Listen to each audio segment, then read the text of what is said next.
ভারত থেকে শেখ হাসিনাকে ফেরানোর বিষয়টি আন্তঃমন্ত্রণালয় ও রাজনৈতিক সিদ্ধান্ত বলে জানিয়েছেন পররাষ্ট্র সচিব জসিমউদ্দিন। বৃহস্পতিবার বিকেলে পররাষ্ট্র মন্ত্রণালয়ে এক সংবাদ সম্মেলনে কথা জানান তিনি।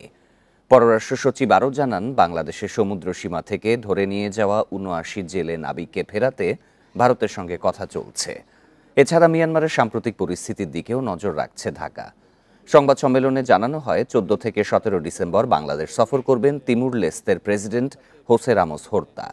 সে সময় একটি দ্বিপাক্ষিক ও একটি সমঝোতা চুক্তি হতে পারে।